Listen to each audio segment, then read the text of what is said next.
Hey everybody, Mike the Marketing Medic here, and I want to tell you a quick story about how a near-death experience actually saved me from working the job of my dreams.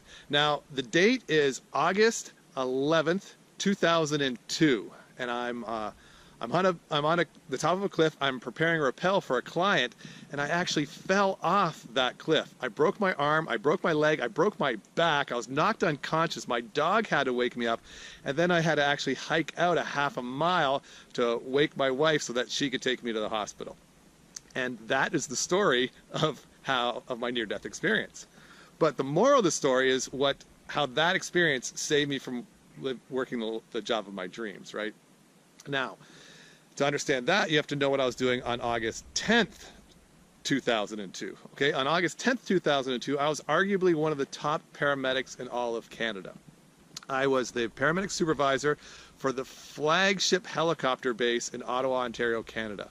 All right, my job as a paramedic was basically that of a superhero. I would fly in from the sky. I would land wearing my costume. We wore costumes. We didn't have capes. We had costumes. I would save somebody's life, and then I would fly away. And as a paramedic, that's pretty much the dream job. That is the pinnacle of success. And really the only way you could go up from there would be to be the supervisor, to be the guy. I was actually hired to launch that air ambulance program. But here's the thing, and this is the epiphany I had during my downtime with the broken arm and leg and my back. As much as I absolutely loved doing the patient care, as much as I loved flying around in the helicopter, I didn't like the job. And the reason is because as a supervisor, the buck stopped with me. And there were so many politics. I couldn't deal with the politics. Also, I had very little time to myself. On my days off, I had to have my cell phone because if anything went wrong at the base, I had to respond. I had to be there and I had to make things right. But the thing about that job that nearly killed me was working nights. I am not a night person. So I'd finish my shift at 7 a.m., be home at 8 a.m., be in bed by, 9 a.m. or so, and then I would be awake at 10 a.m., 10:30 at the latest, wide awake, and there was nothing I could do. I couldn't sleep for the rest of the day, and I'd have to go back into work another night shift. And so that was literally taking years off of my life. And so this fall off the cliff, it allowed me to understand that what I cared about most in the world was my freedom. And with the job that I had, even though it was the dream paramedic job, it wasn't the thing for me. And so that cliff fall, that was responsible for giving me the break I needed, not just the breaks my arm, my leg, my back, but it gave me the break I needed to understand what was valuable in my life and what I truly wanted to pursue. So after about a month of being on my back in bed, I decided to sell my house, I decided to sell my cottage, I decided to quit my job, and I decided to pursue my dream of being an entrepreneur. Now, as most paramedics and firefighters who work shifts know, we have side hustles. We have something we do on the side. And what my side hustle was, is I was doing some corporate team building. I have my master's degree in business management. I'd done some work with Colorado Outward Bound. And so I was doing corporate team building for the huge high tech sector in Ottawa. And that was turning out to be quite lucrative, but it was a side hustle. And it wasn't until I fell off the cliff that I said, you know what? I love the freedom. I love the coaching. I love what I'm doing with that. And I'm going to make that my full-time gig. So that's what I did. I sold my house, sold my cottage, quit my job, and I ended up buying a 6,000 square foot abandoned sawmill on 164 acres of Gatineau Hills terrain. And I went to work converting that sawmill into my corporate team building retreat. And initially, business was quite good. It was reasonable for a starting business. But in 2004, Ottawa's largest employer, Nortel Networks, shut its doors, laid off thousands of people, and the whole city, shut down with it. So I lost all of my clients. So now I had no clients, I had no job, I had a lot of debt, I had a partially constructed corporate team building center. What was I going to do? So I decided that I would make lemonade from lemons, and I created 3 businesses with the land and with the venue I already had. The first thing I did was I started the Mad Trapper Trail and Snowshoe series. We did trail races and snowshoe races. Then I did an outdoor education center, so we'd have 3- and 4-day camps for outdoor youth. And then lastly, we created an outdoor wedding venue. And I even got ordained as a minister so I could officiate the weddings here. So that's what I did. But I knew if I wanted those businesses to really succeed, I would have to succeed online. I'd have to market my business online. I had no idea how to go about doing that. So I forget the actual sequence of events, but somehow I ended up on a marketer's cruise. It was on that cruise on a bouncy castle off of Cancun that I met Russell Brunson.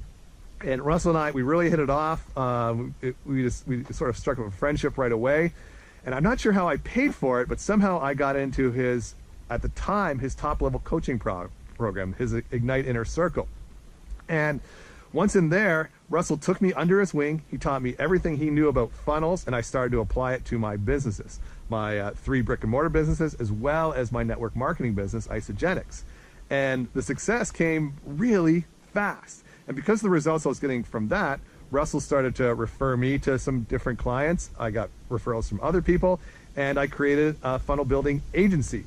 One of my first clients, they gave me a $10 per day ad spend, and our first month we spent $300 in Facebook ads. We did close to $11,000 in sales. So that was pretty cool, and word got out. And in fact, Russell Brunson's Facebook guy, John Parks, he said that he thought I might be better at Facebook ads than he was. So that was all super cool. But a couple of years later, those big wins, they were getting harder and harder to achieve.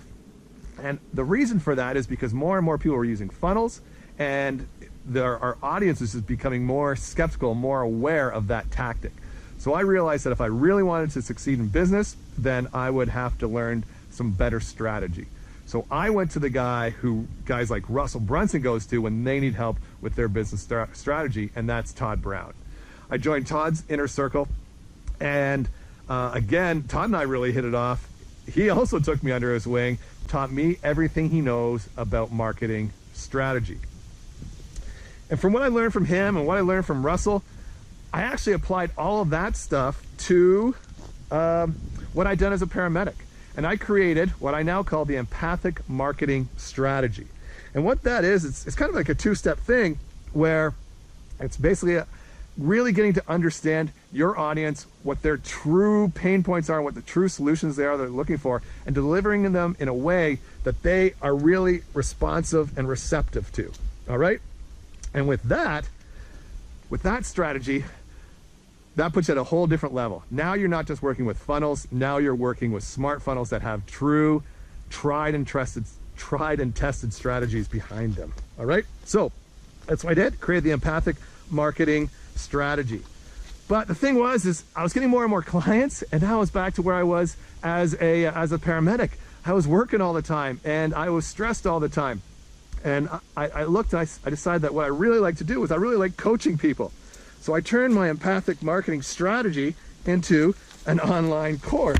And by doing that, I was able to get results for more people than just the ones I was building funnels for.